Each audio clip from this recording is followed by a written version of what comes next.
This flag is going to Washington, D.C. for the 9/12 march. And we're going to have lots of patrons sign. Yeah. Every now. Oh, it's actually a new window. It's a new pop sticker.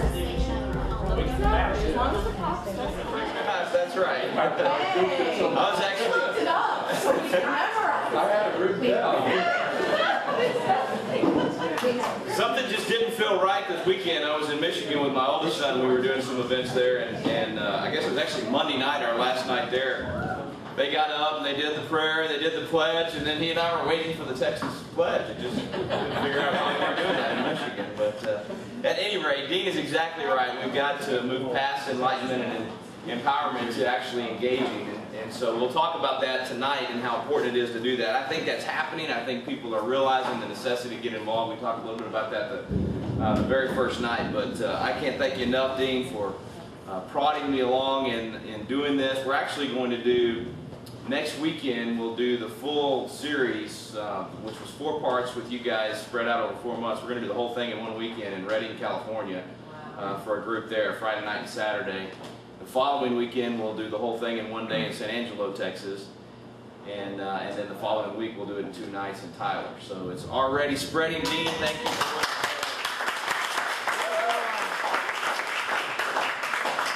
I'm a big believer that repetition is the mother of all learning, so we want to repeat very quickly what we went through the first 3 nights, and that was God, amen, and what we're doing right there. Y'all heard that? So let's jump in real quick, and we'll start with just a quick review, and let's remember that we built this whole thing on the John Jay quote. So important for us to recognize where we came from and what our freedoms are all about, and the importance of preserving those. And John Jay told us every member of the state, every citizen, ought diligently to read and study the Constitution. Again, we want it to be every citizen, not just the folks that we consider to be our, quote, leaders. That we read and study, which is what we spend a lot of time doing in this course, and teach the rising generation to be free. By knowing their rights, they will sooner perceive when they're violated and be the better prepared to defend and assert them. And that's the engagement part that Dean was talking about, defending and asserting those rights and those freedoms. We see people doing it all across the country now. Many of you were actually in D.C. this last weekend. Half the room, actually. If you were in D.C. at the Restoring Honor Rally, raise your hand. So, oh, look at there. The rest of us are breaking the 10th commandment and coveting your trip right now. We wish we had been there. So, I was especially coveting because I was with David before and after, and he got to be there through the whole thing. So anyway, but we did spend some time talking about the Declaration of Independence, and it's so important to do that before you get into the Constitution. We got to know what those principles are initially before we can get into what the Constitution itself is. In the Declaration, we covered 4 major principles, and this is going to be kind of like a test tonight. We're going to see how much everybody remembers from previous weeks. What were those 4 main things we talked about from the Declaration that really laid the slab for everything else to stand upon? Anybody remember? Freedom of religion? No, that was in the Constitution. But we talked about 4 principles of the frame. What's the first thing you think of out of the Declaration of Independence? Endowed by our Creator. Creator is definitely one of them. God's got to be in the equation. So there's one. What's another thing you think of from the Declaration? That the government derives their powers from the people. Consent of the government. The very purpose of government is to secure our unalienable rights, but the only power of government comes from the consent of the governed. So God in the equation, consent of the governed, the fact that the only power government gets comes directly from us. So that's 2 of them. What's another one? How about That's how I'm underlined. That's the only reason the first thing right there in those 56 words, we hold these truths. Brett, I think we need a refresher. Come up here and give us the 56 words so we can remember those 4 principles. Come on up, brother. Here, I'll stand you right up here. No, you can stand right there in front of the sign. We hold these truths to be self-evident, that all men are created equal, that they are endowed by their Creator, not the commissioner, not my dad, not the president, especially not the Supreme Court Justice. They are endowed by the Creator with certain able rights that among these are life, liberty, and the pursuit of happiness. Secure these rights. Governments are instituted among men, driving their just power from the sense of the government. Very good. All right. Did you pick up on the other 2? Pursuit of happiness. Pursuit of happiness was one of the others. I didn't get the Natural rights. Truths. The fact that there are moral absolutes, right and wrong. So those were the four main pillars out of the Declaration of Independence. There's a lot more there, but those are the four that we seem to be losing, and they're all for something that we can do something about in returning and restoring. So then we also got into the founders themselves. We went through a lot of the guys that gave us the Constitution that first week, talked about their faith, talked about their philosophy, talked about what influenced them to do the things they did in the Constitution, because we can't just study the Constitution, we have to study the men that gave it to us in order to kind of crack open their heads and get inside and find out what they actually intended in the words that they gave us. So we spent quite a bit of time on that. Then we talked about the biblical foundations of the Constitution and how clause after clause can be traced back to Scripture after Scripture. And the founders would tell us that over and over again. They would talk about where they got certain concepts. I forgot to mention that great study out of the University of Houston where they took the 15,000 some odd writings of the Founding Fathers, and every time they quoted somebody, they took it and they analyzed and they counted how many times who was quoted. And of course, Montesquieu and Locke and others were quoted in the top 3 or 4, but the number one, of course, source was the Bible. 34% of the time, they were actually quoting Scripture. So there's no doubt about the foundation of the Constitution. Then we talked about action that first session. We talked about how important it is that we have a duty to preserve this document. It's not enough to just live under it and enjoy the blessings of it. It's our responsibility to live it and to pass it to the next generation so they can do the same thing. The next week we talked about Article 3. We jumped ahead and did Article 3. I tested you on this last time. Let's try again. What are those 4 myths that we covered last time? 4 things that be impeached. that they have lifetime appointments, which is not true, right? So they're not lifetime appointments. They serve for what? Good behavior. Good behavior. There we go. Yes, ma'am. That all the branches are of equal rank. That's right. That's myth number 1, that the 3 branches are co-equal. Not true. Founders made it very clear the legislative branch was to dominate. That's why Article 1 is so much longer than 2 and 3. Article 2 is so much longer than 3. 3 is the shortest. That's where the courts are found. They said that if the judiciary ever becomes equal to the other 2, we'd be ruled by the despotism of an oligarchy. The court would have the final say on every law in America. That's what they didn't want, but that's what we have now, simply because we bought the myths and we don't know the truth about where we came from. So myth number 2, we actually talked about the idea that they don't have lifetime appointments, that they can be impeached, that they're only appointed for good behavior. And we did often, there are 13 federal judges actually that have been impeached. Myth number 3, that only judges are capable of determining constitutionality, and their primary responsibility is judicial review. That we showed how founder after founder and folks involved early on said that the Congress was also capable of determining constitutionality and should do so. In fact, I just read an article this morning. This guy, 20 years ago, did a great article saying the same thing, going back and documenting these things. But his conclusion was very interesting. He said the reason that the court has become so active, that judicial activism is filling the vacuum because Congress has not been doing its job. It has not been coming along and doing the things that it should have been doing because they have essentially just put their finger, put the finger to the wind and do whatever's popular and faddish at the time, instead of debating the constitutionality of things, instead of really digging in and studying and then going in and debating those on the House and Senate floors and passing laws based on that. They've taken the easy way out and just said all the time, well, what will the court say? What will the court do?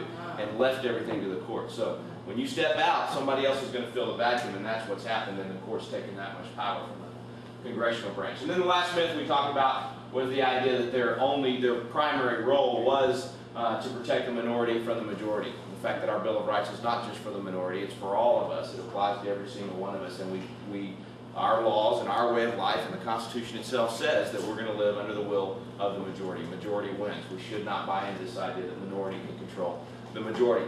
That second class, we also covered the First Amendment, and the very important second part of that religion clause, which says what? Congress shall make no law respecting an establishment of religion, or stopping the practice thereof. Very close. Prohibiting the free exercise thereof. That's exactly right. You could have helped Mike write the plain language part, because that's exactly what the plain language of that would be, prohibiting the free exercise thereof. Of course, we're doing that all over the place, and that's because we've forgotten what the First Amendment actually says and does. We covered that in the second class, and then we covered the favorite amendment of many of us here in Texas, and that's our right to keep and bear arms. Clearly an individual right, the right of the people to keep and bear arms. Okay, so then we came along. Oh yeah, by the way, we reminded everybody John Quincy Adams' philosophy. In fact, very important as we do these 3 things that we continue to adopt that philosophy. That duty is ours, but results are God's. So we work hard, we engage, we do everything we can, but at night we have peace in knowing God is sovereign, He is in charge, the results are His, and we may or may not get to see the fruit of our labor. We hope that we do, one of the things I talked to David about the other night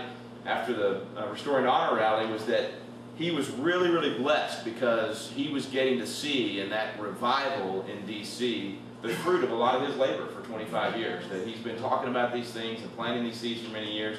And unlike Adams, who died in Congress without seeing an end to slavery after working so hard for it, he was getting to see all these. David is literally watching these things that he's been praying for, and all of us have been praying for.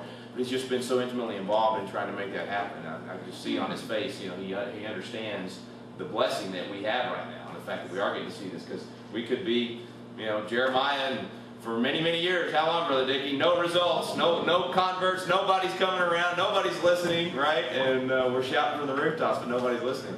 Fortunately for us, a lot of people are listening, and they're not just listening; they're taking action. So it's an exciting time, Okay, last week we did or 2 weeks ago we did the crash course and covered a big chunk of the Constitution in sort of a scratching the surface way, but at least we're getting an idea of where everything is. We covered the preamble, and then we went through the articles. So now's our big test. Article 1 is about what? Legislature. Legislature, exactly right. That's where we find Congress and its powers, and we find the concept of enumerated powers, which means everything that Congress has the actual power to do is listed right there in the Constitution.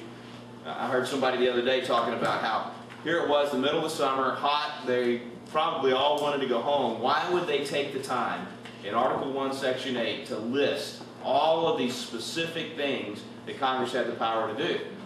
Because they wanted to make sure that was all Congress could do, right? I mean, they went through all of that on purpose. Instead of just saying Congress has the power to go do whatever it takes to protect the country, they listed all those things because they wanted to keep the federal government in check. So Article 1 is Congress. What's Article 2 about? Presidency, exactly right. And that's the one that's changed so much, 5 amendments that have impacted it. Article 3 is, oops, I already punched the button so y'all know. That's the court, of course, and that's the 3 that we've covered so far. Crash course tonight in trying to cover the rest. But let's also run through the amendments once again. The Bill of Rights we'll come back to. Actually, we'll do those first, I guess, because I have those slides. I'd like to come back to those last. But all right, First Amendment. 5 rights in the First Amendment. What are they? Without cheating, no looking at your Constitution. Speech is 1. Religion is 2. Well, religion is actually number 1, and then speech is number 2. Assembly. Press. Petition and assembly and press. There you go. That's your 5 freedoms from the First Amendment. Absolutely. And then the Second Amendment, of course, is Right to bear arms. right to bear arms. Okay, so that's first and second.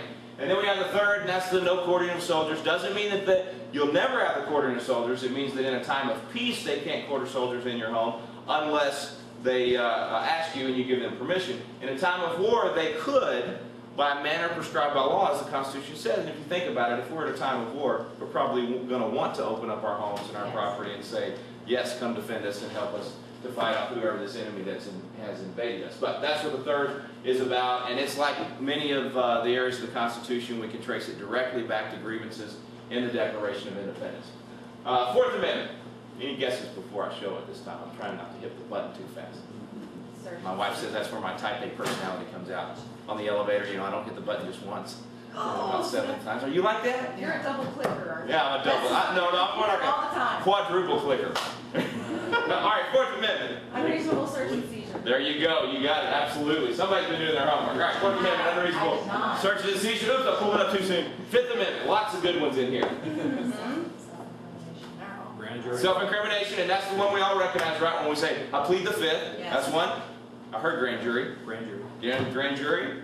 Right to counsel. Right to counsel. Takings clause is my favorite one out of this. That's the property right takings clause. And due process. Let's see. Sixth Amendment, speedy public trial. I'm going to just fly through the rest of this. Witnesses. Actually, right to counsel 6. You said right to counsel, and I said yes, but we were both wrong. Seventh Amendment, civil jury trial. It's got to be over the whopping sum of what? $20. $20. It's got to be a big case.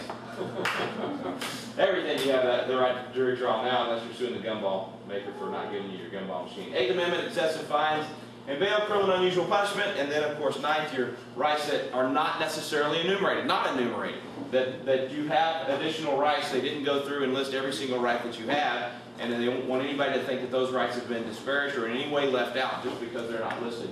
Our individual rights are not enumerated. 10th Amendment, of course, everybody knows, right? What is it? Oh, look at it. The shirt is even a good example. In fact, a good resource, 10th Amendment Center is another good organization. You can hit them on the web. They're going to be at the one in Las Vegas in October. that one of our couples that's not here tonight, because they already told us they were going to be traveling, they're going to be at that one. The Tea Party, I always get mixed up on all the names. But anyway, it's a big convention that's going to take place in the middle of October. I'm looking forward to that.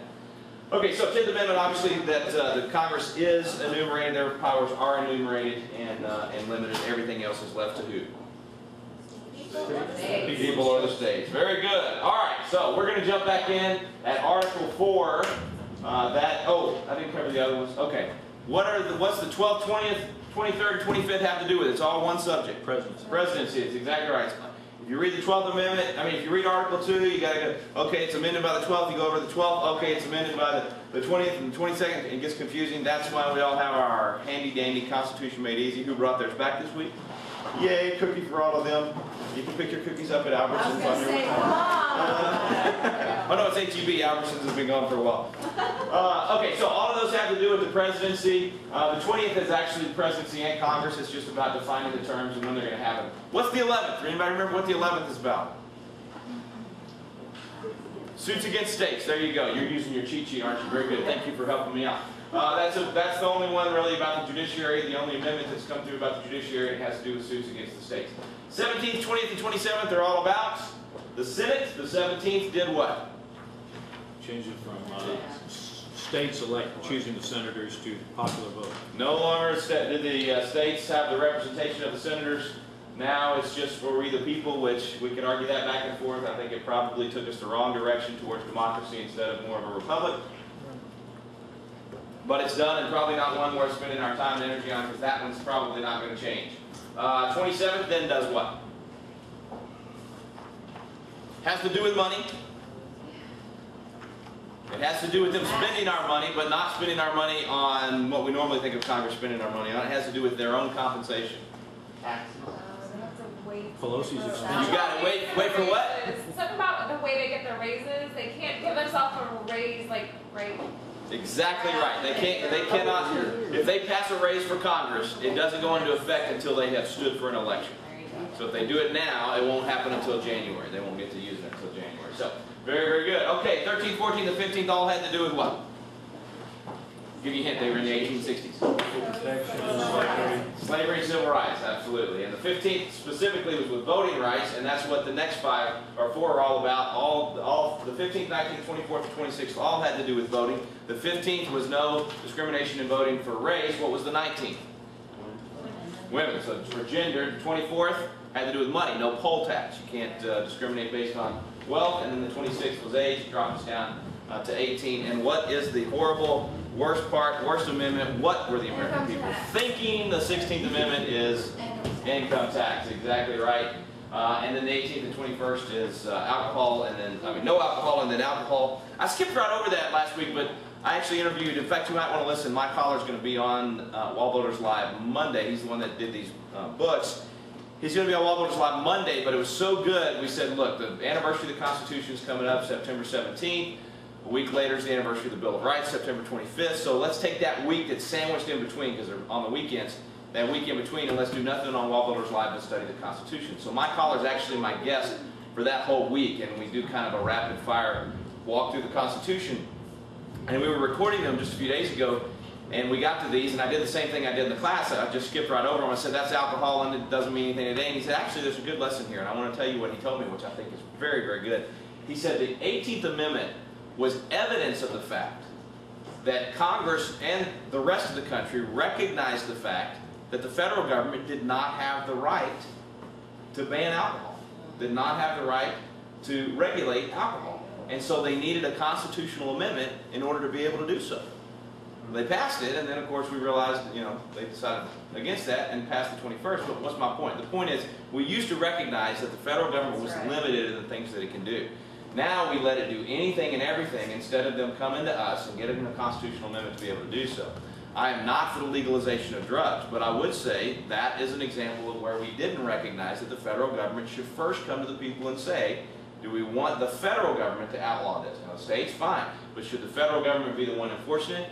From a constitutional point of view, probably not, and that's just one example. There's a lot of things like that. So I'm not at all for legalizing drugs, but I do think it's a good lesson in us allowing the Constitution to just be ignored when we used to not do so. The 18th and 21st are good examples of actually following the Constitution.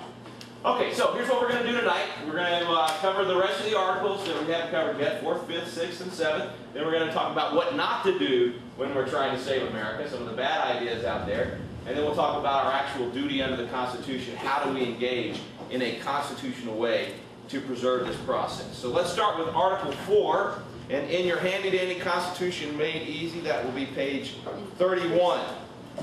4 quick points on this. Section 1 essentially says that each state has to respect the other states and the laws that are passed there. This is the reason we need a marriage amendment to the Constitution.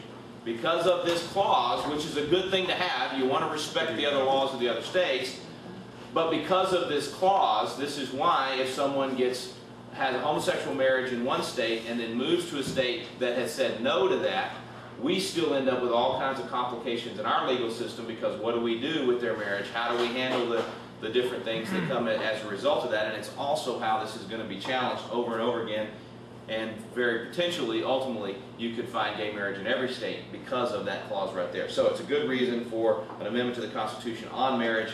We'll talk about that when we get to Article 5. Section 2, 2 parts to Section 2. First is the Privileges and Immunities Clause. It basically says that you as a Texas citizen have a right to the privileges and immunities that all the other citizens in the rest of the country have as well, and that we're not going to allow one state to take those away. Clause 2, that's where we get our interstate extradition, so one state can require another state to return a fugitive. Clause 3, or Section 3, I'm sorry, I'm saying clause, it's Article 4, Section 1, Article 4, Section 2, and then Article 4, Section 3, that's how we bring new states in, says we can do that, and what has to be done in terms of Congress approving that. Article 4, Section 4, this is virtually ignored today. Somebody tell me what's so special about Article 4, Section 4. It'll be on page 32 and 33. Guarantees a Republican form. There you go. So what are we? A republic. And not only are we a republic at the federal level, that specifically says that it's guaranteeing that every state will also be not a democracy, but a republic. We've got to get that right in our vernacular, because it changes the way government operates depending on whether you're a republic or a democracy. So very, very important clause there that we need to be reminded of and remind those around us about it. Article 5, the amendment process. You got 2 ways of doing it. There are 2 methods for amending, the 2 methods for proposing an amendment, and then there are 2 methods for actually ratifying that amendment. First option is it comes out of Congress. This is the way all 27 amendments that have been ratified actually started. 2/3 of Congress has to pass it. And then you have one of 2 options for actually approving or ratifying that amendment. First is that the state legislatures themselves will pass it. That's also how all 27 amendments have been ratified. So every time the Constitution has been ratified, it started here in the House and it went directly to the state legislature. We haven't had any yet adopted by the Congress and then had ratifying constitutional conventions in 3/4 of the state.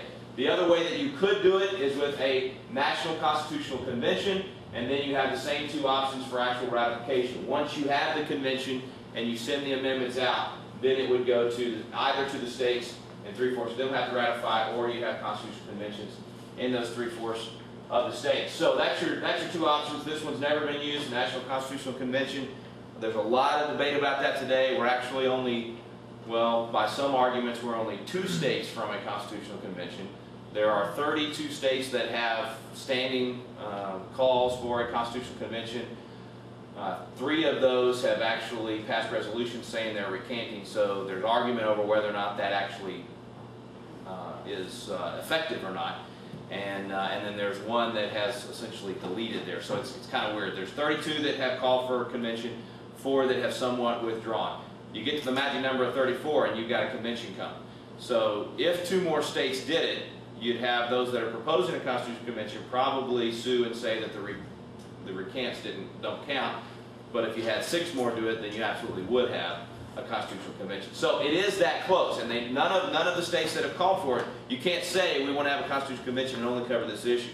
You have a constitutional convention, that convention is open to any issue, which is why a lot of people, most people, are against it. They do not want a constitutional convention because they're afraid, the wrong people get in there and then you get crazy stuff and then the whole Constitution could be destroyed. I used to be in that category, I'm not anymore. I think you have the fail-safe of the second step, which is it's got to go back to the states. You've got the ratification process. So if you had a constitutional convention, and if the crazies took over, which I personally don't think would happen, but if it did, whatever they proposed has still got to come back to us in each of the states, and you got to have 3/4 of the states approve it. So what it really boils down to is how badly do we need to amend the Constitution? There are 4 items that I think need to happen in terms of amendment to the Constitution. Oops, I thought I had them up there. I guess I don't. First is the marriage amendment that I already mentioned. Probably even, I might even rank higher than that in terms of urgency, is the parental rights amendment. Parentalrights.org is where you can go, and I meant to bring my cards to hand out to everybody about that. If you want to learn more, go check it out. This is a very important amendment for many reasons, but one of them we'll get to when we get to Article 6 and talk about the Supremacy Clause and how treaties can become the highest law in our land along with the Constitution. But the Parental Rights Amendment, the Marriage Amendment, a Human Life Amendment that would say that we're going to protect life at every level of government. We're not going to just leave it up to the states. That's the mistake that the founders made with the inalienable right of liberty. Again, we go back to the Declaration and what Rhett just said. The purpose of government is to secure these rights. What were those rights? Life, liberty, and the pursuit of happiness. That among these. So it's more than that, but those are the 3 main ones. Liberty is the one the founders said, we'll just leave it up to the states. We'll be rid of slavery within a generation. They were wrong, cost us 100 years, cost us a lot of bloodshed. They left it up to the states instead of saying, wait a minute, the very reason we exist, the whole purpose of government at every level is to secure these rights, to protect these things. So I'm very much in favor of a Human Life Amendment that would say we're going to define life at conception and we're going to protect life because that is the purpose of government. This is not just one person, this is 2 people, and we must protect the second individual as well. So, Human Life Amendment and then term limits. I am for term limits. David Barton and I actually disagree on this one. We both used to be very much against them. The smartest woman in the world had a lot of influence on me. Not Hillary Clinton, my wife Carol. She convinced me that that we need term limits, and I didn't used to think that, but around 2006 I started really rethinking it. 2007, just the more I saw, even the good guys, I mean, even our friends, people that would get into office, and immediately their mindset would change from here's what I'm going to go do and accomplish, and here's what I want to work on for the people. And then as soon as they got there, they said, well, if I don't get reelected, I can't do that. So number 1 became reelection. Instead of number 1 being just do what you said you were going to do when you got in office. Back home, we'll take care of re-election for you if you'll just do what you ran to do in the first place. And so that mindset has really had a negative impact, even on the good folks. And bottom line is we know, folks, power corrupts and absolute power corrupts absolutely. And the longer they're there, the more corrupt it gets. And it's just, yes? When you say that, you do need to include the courts.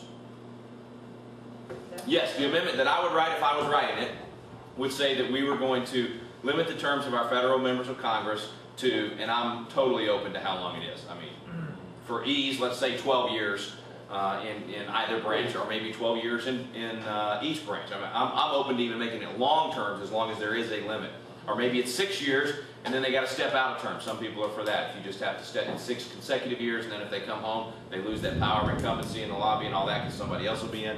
I'm open to how to be done. But I would absolutely push hard for also setting a term for the federal judges. Maybe not even limiting it, but defining it, defining an amount of years. So instead of for good behavior, it would say for 10 years. And then they would come up for a reappointment, and it would be a totally new president, perhaps of a different party, that would have to appoint them. So very good point. So on that one, I've changed my position. A lot of people have because of what we've seen. And actually, I think David has softened on it. We've got him over to neutral. So now if I can just push him a little harder over to we need it, then he might go for it. But he recognizes that that is a symptom. Say again? Wrangle hasn't convinced him? No, not yet, because we have good and bad. And that's the downside of that argument. You have good people there too, that, you know, term limits kicks them out and now you got to start over. But I'd rather take my chances with new blood. And people that have not become part of the system for so long that they've just forgotten what it's like to live under it. That's kind of what it's like to live outside the filter. That's right. It's a whole different world. They don't want to come home. Yeah. Yes, sir. Can you give me one word about your ideas about recall, the right to the states to recall an official? I haven't thought about it much since Gray Davis in California, but even then I was very reluctant to celebrate, even though I thought he was a terrible governor and all of that. I think it needs to be something more than we just don't like the decisions that they're making. I think that's what impeachment's for. If somebody does something that rises to the level of you need to get them out of office, then go through the impeachment process. So I personally am very hesitant to go that direction. I mean, we make that decision, you just leave things too much in chaos, and you say, okay, an election is any time you want it then, at that point, rather than having those set terms and having the checks and balances take care of themselves, and us being willing to think more carefully when we make the decision in the first place. So that's off the top of my head. I honestly haven't thought about that. When was that when Gray Davis was recalled to California? Has that been 10 years ago? Or has it been that long? 6 years ago? 8 years ago? I don't remember. Did Schwarzenegger come in right after that? Or was there somebody else between them? He came in right there. He came in? Okay, so then maybe it's only been 6 or 8 years. But anyway, so I don't know. I'm open to discussion on that one. I hadn't thought much about it. But those are the 4 amendments that I'm very much for. I think it'd be interesting to have a constitutional convention. I think a con as they call it. And I think the risk is not that great, and is certainly not outweighed by the potential positives that could take place. And part of the reason for that is you're not going to get term limits through that first process right there. I shouldn't say that you're not going to. Yes, you can if we elect the right people at the congressional level. It's going to take longer for us to have that turnover and continue to. But the problem is we're not requiring that of our candidates. We should be saying if we really want term limits or any of these other amendments, we should be using that as part of our vetting process for any congressional candidate. Even if we don't think it's going to pass this year, that person might be there for 10 years. So don't put them there in the first place unless they're for it. So I just think that's a big hurdle, which we want it to be a big hurdle to amend the Constitution. But I think a con would be very instructive, even if nothing passed out of it. It'd actually be kind of fun. Who would participate in a con? That's the big question right there, and that's kind of the complication of it, is how do you choose the delegates? Each state would decide. So each state would have to have some sort of process already in their law, or their state legislature would have. It would not be the existing senators. Well, it could be. It could be if the state decided. If they decided that's how they wanted them to be, sure. So that's part of another reason why it's an unknown. This is an unknown process that's never happened, other than the actual constitutional convention. That's how that worked. You had delegates coming in from each of the several states. Some of them did have the dual role of also being legislators, but that's part of the complication, is figuring out that, and then also figuring out if you come out of the constitutional convention and they choose option 2 for ratification, then how do you choose your constitutional conventions? And then you probably go back to the ratification, how the ratification conventions took place with the original Constitution, and model that, but it's up in the air. You see a lot of litigation over it, you see a lot of debate in the state legislatures, but I'm just not convinced yet that it's a bad idea. I think it wasn't a bad idea to these guys. They put it in the Constitution, so they must have not been afraid of it. So, anyway, we'll see. We can take a vote here. Who wants to have a con? All right. Okay, so Article 6, which we alluded to a moment ago in terms of the treaties, the Supremacy Clause. You have 3 sections. Section 1 is just essentially saying all the debts that the nation had as the Confederation are being carrying over to the new country. It's not going to, or the new Constitution is not going to be erasing any of those debts. Section 2, the Supremacy Clause, says the Constitution is the supreme law of the land and all treaties made under the authority of the United States. And the reason that's so important is the one that the ParentalRights.org organization is all about trying to prevent is the UN Treaty on the Rights of a Child. If you haven't read this thing, this is not some, wacko black helicopter conspiracy group saying that this is a bad idea. Go online and look up the UN Treaty on the Rights of the Child. It is horrific. I mean, it essentially says your 9-year-old gets to choose where they go to church on Sunday morning, with or without you, gets to choose how they want to live their life. Whether control. Do what? When they go on birth Yeah, I mean control. everything. It basically says the kid trumps the parent. That's essentially what happens. And we're the bad guys here in America because we refuse to adopt this thing. There's only a couple. I think there's one other country besides us that hasn't adopted it. So it's a very bad deal, and an amendment to the Constitution is the only way to stop that. But it's not just the my fear of the UN treaty becoming, because think about it, if that is adopted by Congress, and Obama would love to adopt it, and there are plenty of members of the Senate that would love to adopt it as well, not enough yet, our voices have been heard, but if it was adopted, that trumps every state law. That is now the supreme law of the land. That ranks with the Constitution. Treaties rank with the Constitution. So it even ranks higher than what the federal Congress would decide to do after that. So unless it was a constitutional amendment. So it's huge, it's a big deal. That's why it's also important for us to pay attention every time something like the Kyoto Treaty, when that came down, fortunately we defeated it, but something like that, incredibly dangerous because of the power that it represents. Section 3, the no religious test clause, also an important one for us to have, will never require as a qualification to any office or public trust in the United States that they belong to a particular religion, a particular denomination. Article 7, the ratification and attestation clause. Only thing I'd really point out here is actually two things. First of all, they do use in the year of our Lord, which was in that day you recognize that that was a way of saying that even these laws that we're making are subservient to the higher law, that this is, even though this is the supreme law of the land here, there is still a higher law, just like they did in the Declaration. And they also incorporate the Declaration by talking about the fact that they're in the 11th year of independence, or 12th year of independence. And that's what we call the incorporation clause and the attestation clause, which means the principles of the Declaration are part of our foundation, and that's what they were referring to by saying that we were 12 years into our independence. So the rest of it is just the signatures. Now, let's talk about what not to do.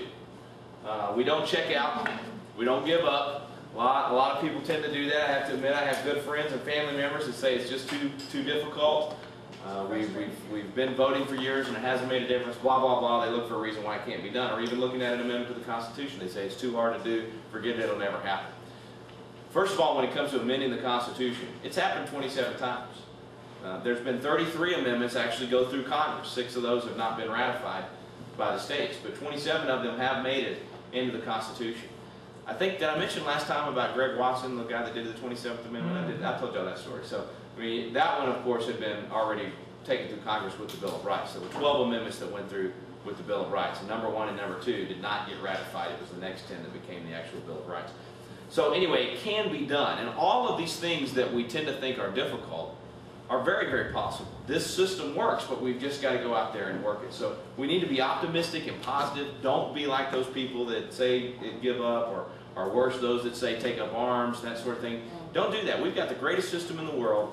This revolution gets to be done with ballots, not bullets, because of what they did for us. By putting this, I believe, divinely inspired system in place, you can come in and win the day if you're just willing to get active enough. You can come in and move the direction of the country one way or another if you're just willing to be active enough and you're able to persuade enough other people to come along. So don't give up, don't check out, no matter how good or bad it gets, even in the next 2 or 3 years. We're all encouraged right now because of the Tea Parties, because of the Restoring Honor Rally, because of what we're seeing. If come November 2nd, we don't win Congress, we don't have any major gains or any of those things, don't you dare say, see, it didn't work, we got involved, let's go home and forget it. This is not an overnight thing. This is going to take several election cycles, even just reversing health care. Even if we win in November in a landslide, which I'm praying we do, but if we get the tsunami we're looking for, and we win in November with big numbers, you're still going to have a big chunk of that Republican caucus that is just no different than the Democrats. And then you're going to have a lot of real good conservatives that are pushing hard to get Obamacare reversed. But you still got the president going to veto any reversals. So it's going to take more than just winning this time. We got to still be involved 2 years from now and get rid of it. Would this be where the CONCON would be more beneficial to us to go ahead and have this constitutional convention now to repeal? It's possible, but I don't know that you could get it done that fast. Because you'll already run into some of the states not even meeting until that, not even have, like we don't have another session until January. Most of the states at this point don't have another session until January. And can you get it through in the 4 or 5 states that you would need to make sure?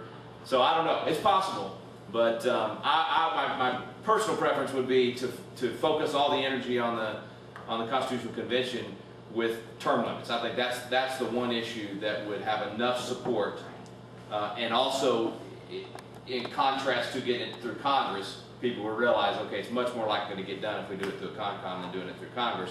I think you focus in on that issue to get the convention held, and I'm not out there actively working on this, but if I was going to start really strategizing, that's what I would do. Focus term limits to get the convention, you get the convention, and then depending on your delegates agreeing upon other ideas, you could do that as well, but then they get vetted, just like the Constitution did, by going back to the states, and everybody can have their debates for months if they want. And you can always do, oh, by the way, we didn't talk about time on the amendments. The reason the 27th was able to be amended later is because there was no time limit in the amendment when it was passed by Congress and sent to the states for ratification. Since about 1982, all of the amendments have had time limits put on them. Most of them it's been 7 years. And that's probably what you do with a CONCON as well. You'd still have 7 years for all the states to have their ratification convention to debate. It might happen in a year or 6 months, but it probably wouldn't happen faster than the 2010 and the 2012 election. So all of that to say, even if we get everything we want in November, there's still a lot of work to do for 2012, and then you can't give up and go home. The price of freedom is eternal vigilance. This is the reason we're in the mess we're in, is because we went home. We stopped paying attention. It's not that we have to give 100% of our lives, we just need to keep giving a little bit of our time. So no matter what you see, even if the days got darker in the next 5 years than they have been and they got worse, you still don't check out, you still don't give up, you still stay involved. Obviously, you know, we're not going to use violence or intimidation. We're not interested in silencing our opponents. We're interested in what Bill Bennett says, sunlight's the best disinfectant. The more we debate the issues, the more we get the facts on the table, the more we win. So we don't have to shut anybody up. We don't have to intimidate. You know, the President said, the more, I guess it was Pelosi that said, the more people find out about this bill, the more they're going to love it. Well, the more they found out about it, the more they hated it. So we know that, you know, that the truth is on our side. So we certainly don't have to use violence or intimidation. Okay, the big question of the night, to nullify or not to nullify. Is nullification a constitutional method of getting rid of a bad federal law? Did the Founding Fathers, the framers of our government, give states the constitutional power to nullify federal laws? So let me just ask the group first. What do you guys think? I think so. This has been discussed quite a bit over the last year, so you probably have opinions. I think it's been done before. I can't think of an example right now. But my opinion is yes. Okay, we got one that says yes. We should take a poll. So what we wish it would be? Or What we wish it would be or what it actually is. Yeah. Right. Yes, sir. What were you going to say? I said I vote for the wish. Wish? list. Yes. The wish list? Anybody that doesn't think it's a good idea? Well, I would say if the federal government passes a law that's not constitutional, it's not an enumerated power, I think the states should be able to, but I don't know, I guess. No, it's a great way to address it, and that brings up another fundamental question: is it the proper role of the states to determine the constitutionality of a federal law? It's a very important question. So that's what we're going to look at. Should you, does the Constitution allow you to, has it been done in the past, and should we be working to do that ourselves when it comes to the health care bill? So let's start with the history of it. There have been many attempts at nullification. The Alien Sedition Acts were the first. There was the first situation. That's where you got the Kentucky and Virginia resolutions. And that's the ones we heard a lot about. Even in the gubernatorial campaign, Deborah Medina talked a lot about that. Ron Paul has talked a lot about that. And you had Madison and Jefferson both involved in those. Jefferson with Kentucky and Madison with Virginia. What that was about was a Federalist and anti-Federalist battle that carried on after Jefferson defeated Adams in 1800. And you had the XYZ affair. Y'all remember that, maybe that term from school. It was a conflict we had with the French, and you had a very unseemly offer of peace from the French and these particular ambassadors. And so when Adams was asked to give his reasoning and excuses to the Congress for why he was essentially carrying on a naval conflict that was not an actual declared war, they didn't name the ambassadors. They were X, Y, and Z, and it became known as the XYZ affair. And so in the midst of all of that, as that carried on through the Adams administration, you had a lot of people speaking out against what Adams was doing here. But you also had French citizens that were here in America that were doing things to usurp our government. And so they passed these Alien and Sedition acts that were intended to stop the aliens from doing that, but also the Sedition Act was terrible. What it said was that you could be arrested and imprisoned just for criticizing the government and criticizing individuals in the government. Well, the Anti-Federalists, Jefferson's crowd, saw that as a direct attack on them, and so they hated those laws. And so Jefferson encouraged Kentucky, a new state, to pass a resolution calling on the law to be repealed and saying that they would not follow the law. And then Madison asked Virginia to do the same thing. What this was, though, was not an individual state saying, we're going to act on this on our own. They passed the resolutions, and then they sent them to all the other states and said, we're asking for joint action so that we can get this reversed in Washington, D.C. And when they didn't get joint action, they backed off. And there were 3 reasons why they did not get joint action. The other states specifically said to them, the first reason was that answers on constitutionality at the federal level are not to be determined by the state. And here's what one of them said. Vermont said it this way: the General Assembly of the state of Vermont do highly disapprove of the resolutions of the General Assembly of Virginia as being unconstitutional in their nature and dangerous in their tendency. It belongs not to state legislatures to decide on the constitutionality of laws made by the federal government, this power being exclusively vested in the Union. So they're saying, we don't think that we as states should be determining this. This should be determined at the federal level. So that was one reason why some of the states, or all of the other states, refused to join them. The second reason was they said that it doesn't just nullify the law, it nullifies federal elections and consent of the governed through the electoral process.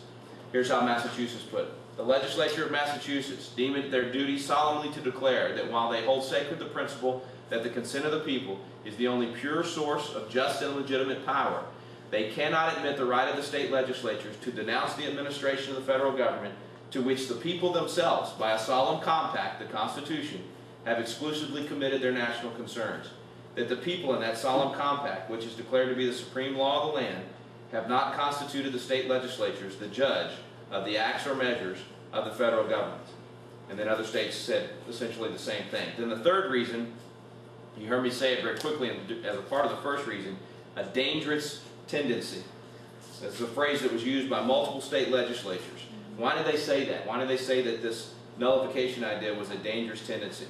Massachusetts put it this way: should the respectable state of Virginia persist in the assumption of the right to declare the acts of the national government unconstitutional, and should she oppose successfully her force and will to those of the nation, the Constitution would be reduced to a mere cipher, to the form and pageantry of authority without the energy of power. Every act of the federal government which thwarted the views or checked the ambitious projects of a particular state, or of its leading and influential members, would be the object of opposition and of remonstrance. While the people, convulsed and confused by the conflict between 2 hostile jurisdictions and enjoying the protection of neither, would be wearied into a submission to some bold leader who would establish himself on the ruins of both.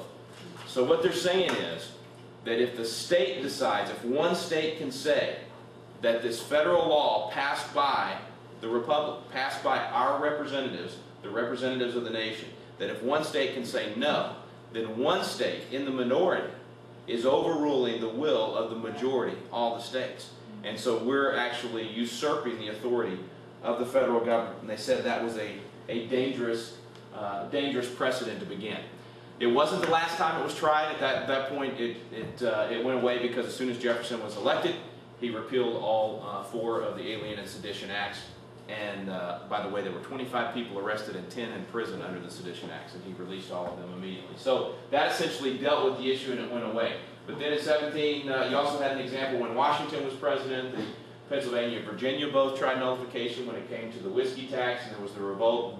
Washington himself went into battle to shut down that rebellion. He had some pretty nasty things to say later about nullification as a result of that. Later on, you had the Hartford Convention and against what was known as what they called Mr. Madison's War.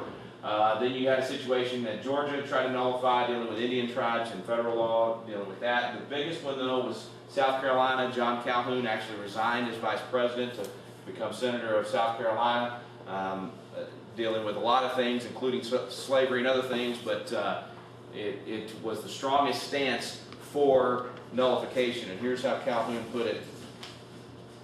He said,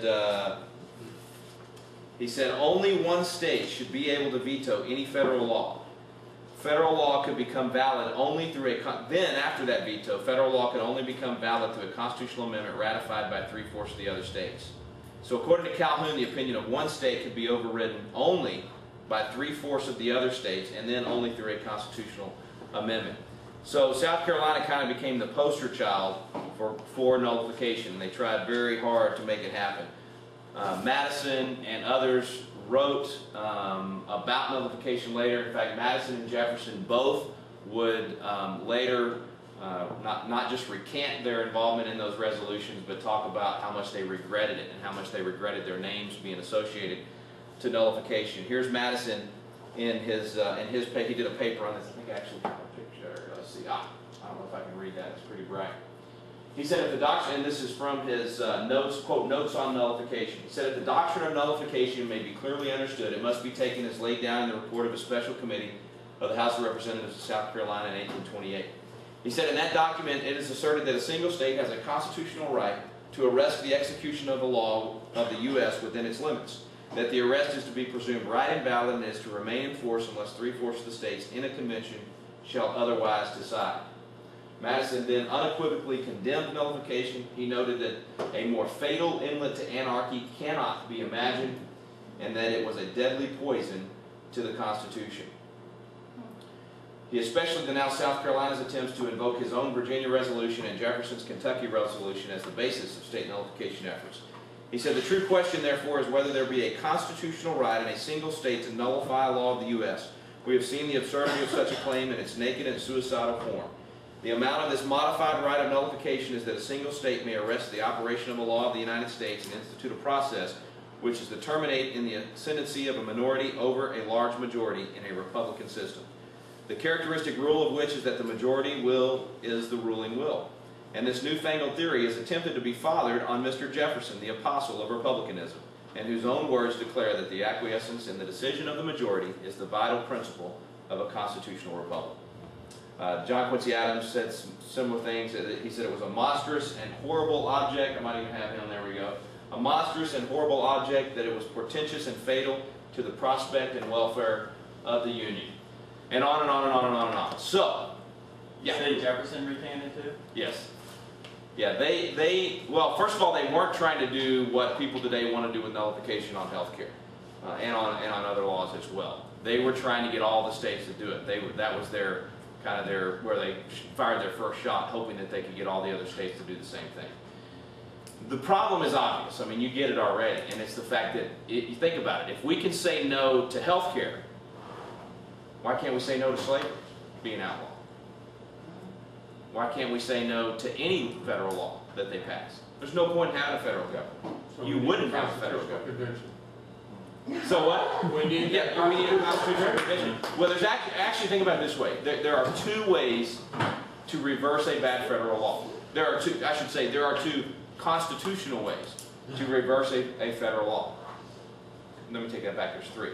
The Constitutional Convention. There's three. First is you change Congress. You win the people over and say this was a bad decision. And that's what's happening right now. People are having their opinion changed on the issue.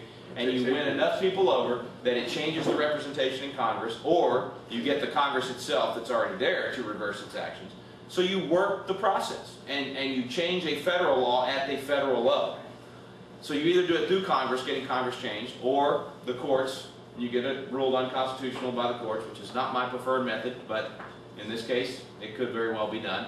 Or you change the Constitution itself, and you come in and have a constitutional amendment, either through the convention or through Congress. So it's not easy. I would love to have a silver bullet. I think somebody even used that phrase. In fact, on the campaign trail running for the court, I'd be speaking at big Tea Party events, and somebody had asked me about nullification, and it was a lot hotter topic 6 months ago, 8 months ago than it is now.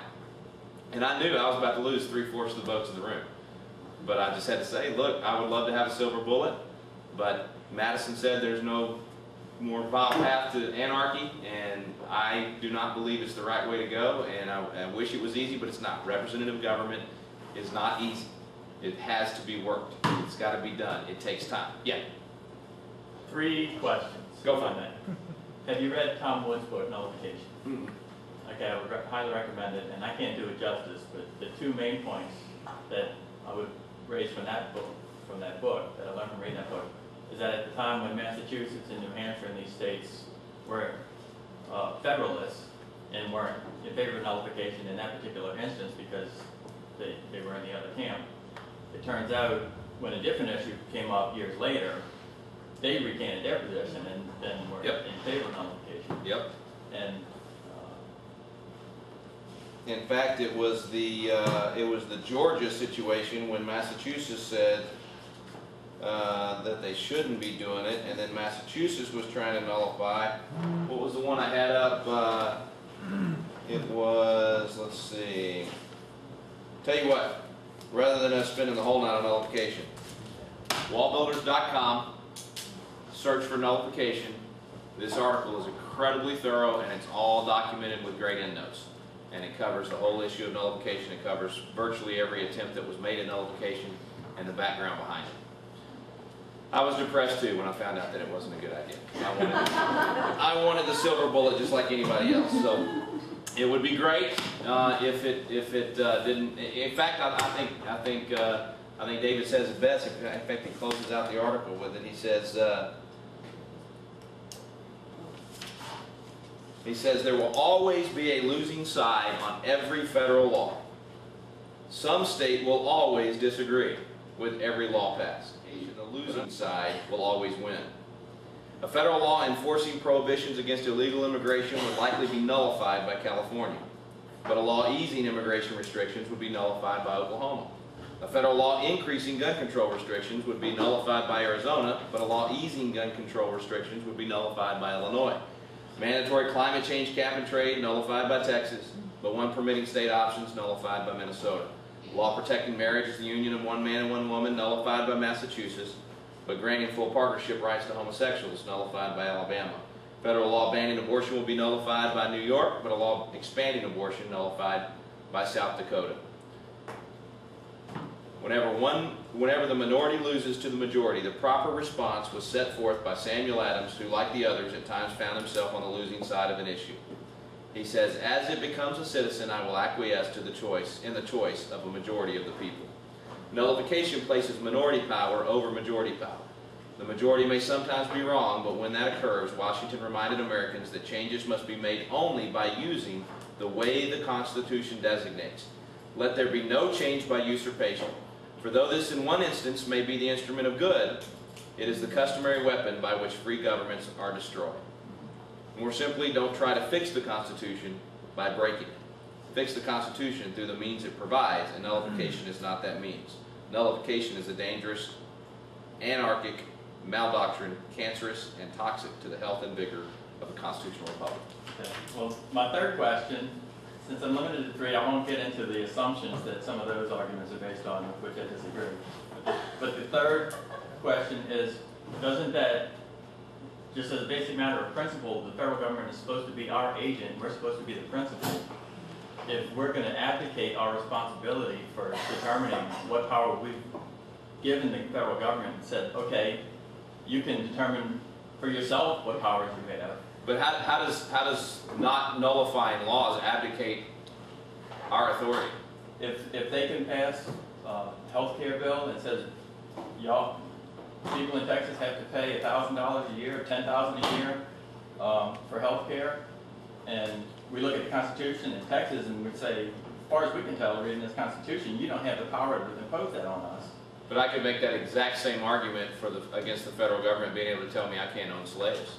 Well, it would be the very same argument. That's the assumption that I didn't want to get into about some of these other arguments. If you can get a whole state to look at the Constitution and agree that the language clearly means that despite what Congress has said, Congress doesn't have the power to do that, it's got to be a pretty clear-cut case. And it's not going to be just a political opinion, oh, well, we can all see the Constitution gives them that power, we just don't like the decision that came down. Well, I doubt you could get the whole state, meaning every citizen in the state, on any issue.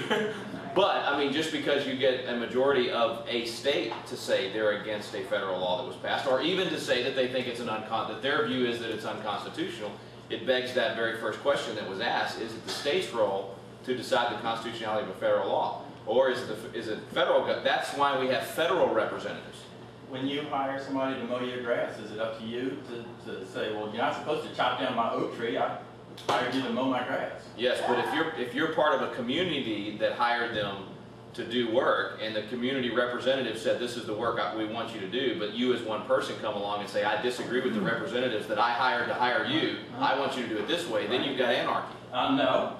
You can go cut down everybody else's tree. You better not be coming down my property and cutting down my tree. Yeah.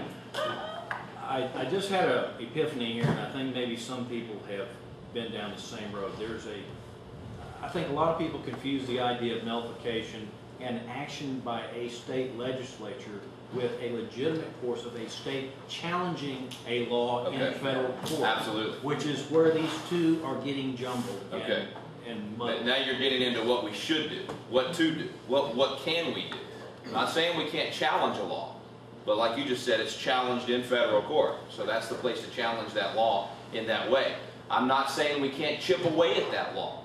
If you take Roe v. Wade, saying that abortion is legal, within the decision as handed down and within what Congress has allowed to take place, you still have room to work, and that's why in state after state we've been able to pass parental notification, parental consent, requiring a sonogram. All of those things are ways of working within that, but not nullifying that federal law. In the same way with health care, there's debate over whether or not there's a provision, the provision that essentially doesn't allow the state to opt out, but it does give states more wiggle room. So some states are going to claim we've got room within the way the law's passed. I'm fine with doing that. If you can work within the law, I'm all for it. What I'm not for is a system that says that one state can override what the nation has said and said you can't bring that law into our state, because if you can do it in one area, if you can do it in health care, you can do it in any area at all. Yes, sir. You've really piqued my interest on this constitutional convention. He's back to this constitutional convention. Well, you know, it's obvious that with your judicial background and running for Supreme Court, give me your opinion of how long it'll take to press these court cases through to repeal the health care bill versus trying to get 34 or 36 states to agree to a constitutional convention. Well, if we're just looking at strategy on healthcare, you've got the court fights, which could happen. It's a lot more than just health. Right, sure, but I'm just saying that's the one you mentioned. So let's take that one. You got the court fights, and you've got 3 different major challenges that I think have a good chance of being won and them ruling the healthcare bill unconstitutional. But even among those, it's going to come down to a decision of whether or not the court says you don't have standing yet because the damage hasn't happened to you. Right. And so then we have to wait for that. Or if the court says it's obvious from the data and from the studies and blah, blah, blah, that the damage is impending and will happen, and therefore we'll go ahead and strike it down. So it could happen fast. It could be 10 years. So you're right. In that case, certainly it would be faster to do something else. Then there's the election process, and hopefully that's less than, well, probably 30 months away from having it totally reversed if we were to win Congress and get a president elected that is willing to do that. So in one case it could be 10 years, could be less than a year if they're able to get a court to rule and then get it worked up to the Supreme Court in time. Election process and then constitutional amendment. The constitutional amendment, you know, even if you went well, there are people that have been trying to get this constitutional convention to take place since 1982, I guess. So I don't know how fast that could happen, because you're going to have opposition within every group that's for it, if that makes sense. In other words, even in the groups in which I run and our philosophies, there's some of us that would, you know, not opposed to it, not necessarily going out working for it yet. There's some that are totally opposed to it and would fight tooth and nail against it, which means every representative is going to have different, you know, have the fight with among their own constituents. So it's difficult. I'm not saying don't do it. I mean, like I said before, I think it would be good. I think it'd be good for our country. It'd be a good dialogue for the country to have, and it'd be a chance to really debate constitutional theory. To put us back on the right path. Yeah. So, could happen. All right, let's talk about what to do, what we can do, and what the Constitution says that we should do. So in living out our constitutional duty. If you just start right at the beginning of the Constitution and you read through the Constitution and say, okay, where am I? What's my role in the Constitution? We have all this talk about the representatives and the senators and the courts and all that, but what's my function as citizen in all of that? Start at the very beginning, Article 1, Section 2. Where's the first place you see a responsibility for yourself? To elect the members of the House of Representatives every second year. So in the very second line, there's a great word there, chosen, right? But it's more than just choosing. It's more than just punching a Chad. It's more than just a vote. What we need to do is get deeper into the process and not just show up in November. Okay, we know when the righteous rule, the people rejoice. When the wicked rule, the people groan. All this groaning that we have right now, all these... Nice ringer. A little Bon Jovi for everybody. That's my wife. No, that's not. The reason we're groaning is because we're being ruled by the wicked. And we can have a whole debate about that, and I'm sure, you know, somebody will say, how could you call your leaders wicked? But when you look at the things that are being done that we talked about last session, where a chairman is willing to move a bill to the floor without the amendments that were passed by the people on the committee, the process says to do it, the law says to do it, that type of thing is wicked. That's what, you know, in grade school we just call it cheating. It's wicked what it is. So anyway, we're groaning because of the things that are happening in our country right now. So it's our job to choose the righteous and not just the wicked. Here's what we have right now. We got bad results in our country, and that's why everybody's upset. Those bad results came from bad policy. If you look at the economic situation, you look at the housing market, the whole mortgage deal, all of that, that was not the free market. No. That was absolutely the government browbeating these industries and companies into making the loans they shouldn't have been making. People, I mean, somebody comes and says, I'll offer you 105% of the value of this home over here. I mean, you know, everybody's going to take that money, right? And so people borrowed more than they could pay back, blah, blah, blah. Bad policy, and it nearly bankrupted our country. But where did the bad policy come from? Bad representatives. I have a particular term I like to call them, but my wife says it's not nice. So we'll take that one off, and we'll call them ill-advised officials. Much more nice. Okay. So we get ill-advised officials, but where do we get ill-advised officials? From us. That's right. Choice of the people. Okay, we put them there. What we cannot do is say, well, it's as simple as showing up and making a better choice in November. Because it's not that simple, and it's not that easy. We've got to get higher in the process, if you will, chunk up or go deeper, whatever analogy you want to use. Think about it like this. It's like showing up at a party, and they've got all the desserts laid out there on the table, and you don't like any of them. Or the choices of beverages, and you don't like any of them. It's easy to show up and complain. It's more difficult and takes a little more energy to get in the kitchen and be part of mixing up the ingredients that will produce the options for everybody else when they show up to vote. So what I want you to do is get in the mixing bowl. Be part of mixing up the ingredients that everybody else will get to choose from in November. There are 3 ingredients to the elections in November. The first is the knowledge of the people. It's not just the candidates on the ballot. It's what do we, the people, know when we get in the booth and we go to vote for that candidate. What do we know about them? What do we know about the principles? I mean, how do we know if we're voting for someone that's going to uphold the Constitution if we don't know the Constitution, right? So we're already starting on the first part, the principles. If we know the principles, then we can weigh our candidates and say, where do they stand on the principles? So the first ingredient in turning this thing around, the first ingredient in having a good election outcome in November is knowledge of the people. So saving America begins with you. Knowledge of the people. Second is pool of the candidates. Because now we can recruit better candidates. If we know better what the principles are, we can go recruit better candidates to run in November, which means we got to start way before November, right? We got to start before the primary. And a lot of people think you make a difference just voting in November. You have 10 times the power, 10 times the influence when you vote in March here in Texas. When you vote in the primary, your vote's worth 10 times what it is in November. Why? Because there's 10% of what's going to show up in November shows up in the primary, which means your vote is worth that much more. So you have far more influence choosing in March, and then you've helped influence what the options are on the table for everybody else in November.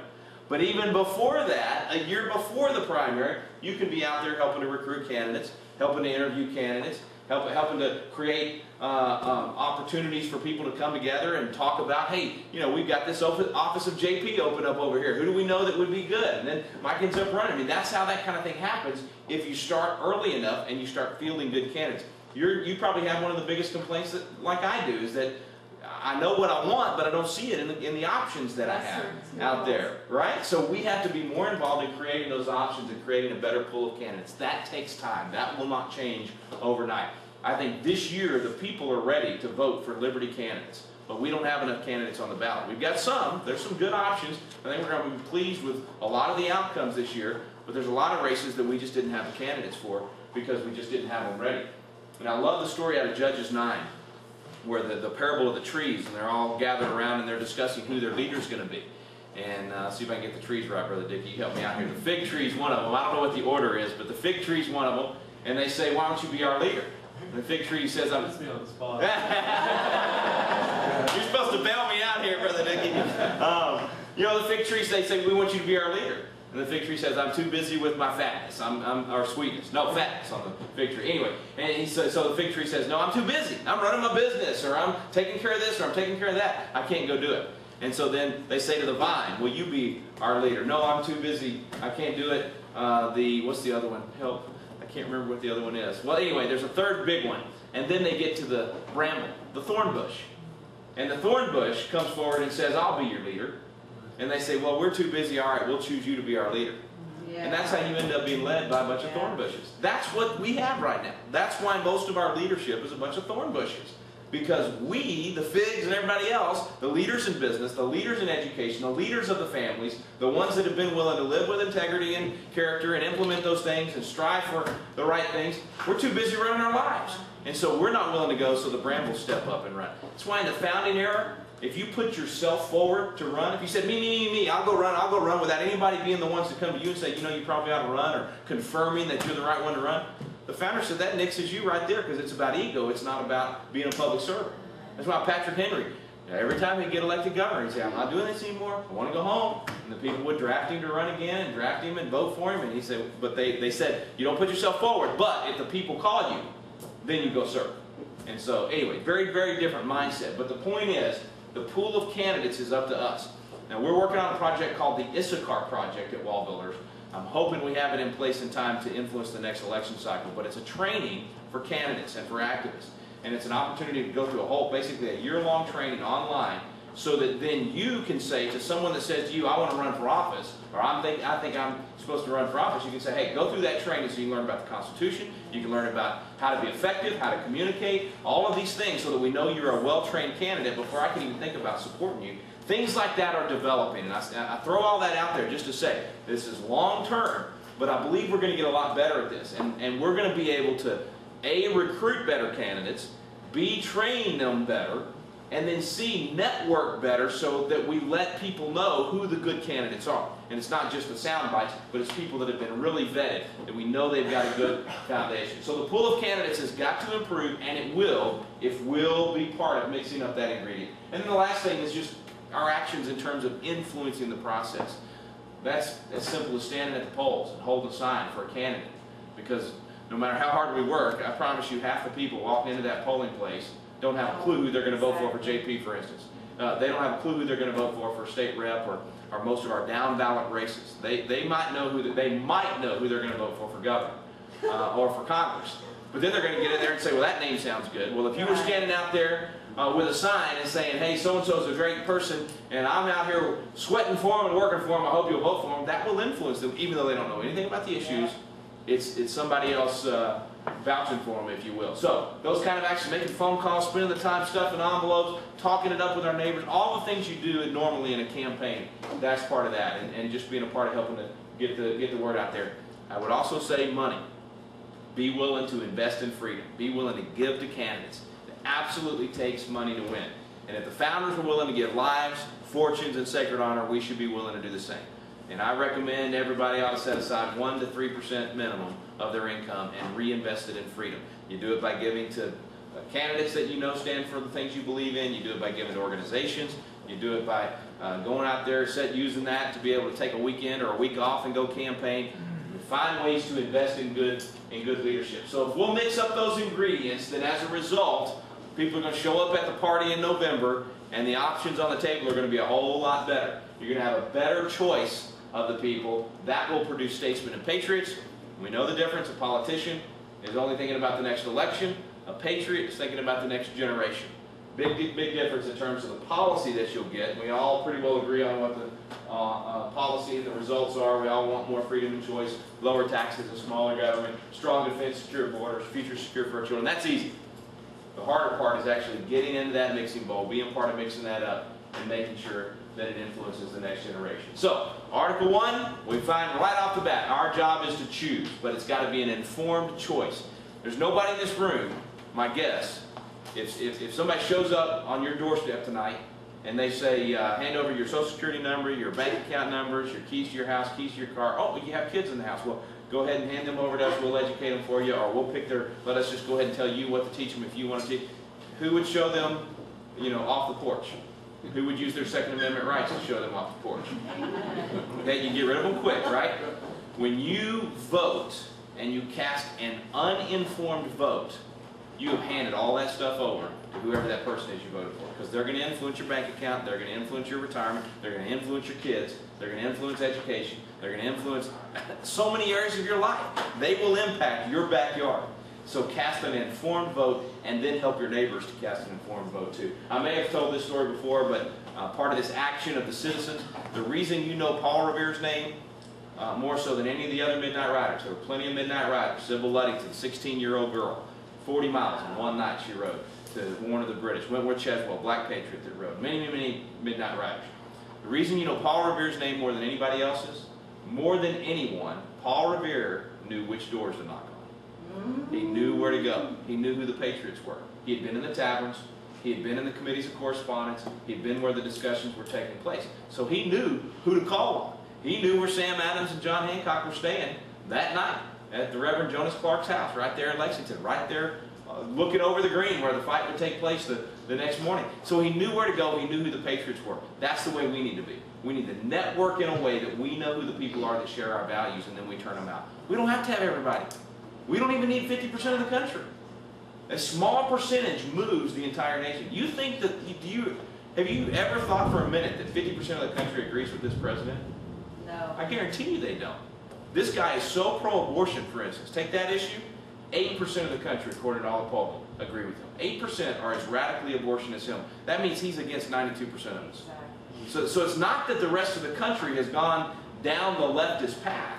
It's that a few elite leaders have gone down that path, and they've drugged the rest of the country with them. So we need to recognize that. Know that we don't have to have everybody. We just have to have a good, motivated, educated, effective percentage that's willing to go out there. But it's always been that way. Revolutionary period, about 25-30% for it, 25-30% against it. The big chunk in the middle wasn't paying attention, didn't care. I mean, that's not going to change. So we've got to be that 25-30% that's very active. Now, if you look at the polling numbers, most of the country shares our values. So most of them are with us. So our job is actually easier than the other side if we'll just get our people motivated and involved. So Article 1, it's about choosing and doing it wisely and being involved, getting in the kitchen and helping with that choice. Article 2 is the same thing when it comes to the president. Article 3, what can you do about the courts? What's the actions that we as citizens can take? The number one action I recommend is supporting these groups like Alliance Defense Fund, ACLJ, Liberty Council. Here in Texas, Liberty Institute out of Dallas, a guy named Kelly Schott, a fantastic organization. These are all legal organizations that are going to be in the courts fighting for us. And so while you may not be an attorney and you can't go fight that particular fight, or while you may not be a judge, you can be one of the ones that's helping to win these battles by supporting the folks that are on those front lines fighting for us, or go be a judge. So there's lots that you can do. Article 3 is not off limits for us, even though that's federal judges there. But when it comes to the courts, get involved in these state races. The reason I ran for Supreme Court, more than anything, was to bring attention to the judiciary and say we've got to stop ignoring this kind of black hole over here. We don't know any of their names. We don't know what they believe. We're not even paying attention to the decisions that are being handed down. We only pay attention to legislative and executive. And I found a lot of people on the campaign trail waking up because they began to realize that's where many of the battles are. That's where the issue of abortion is being fought, homeschooling being outlawed in some states through the courts, parental rights, economic issues that are being fought, property rights. I mean, issue after issue after issue. It's been the courts making those final decisions instead of the legislature, and yet we still don't pay attention to them. So we need good candidates running for the courts at all levels, and not just these lifelong judges. We need people that haven't been judges running for the bench and handing down those decisions. So get involved in those state races, get your candidates, and make sure you're informed on who you vote for. Article 4, what's our role? Well, there's some different things you can do. The one thing I would point out is you all already knew this and responded very well. Remind people that we're not a democracy.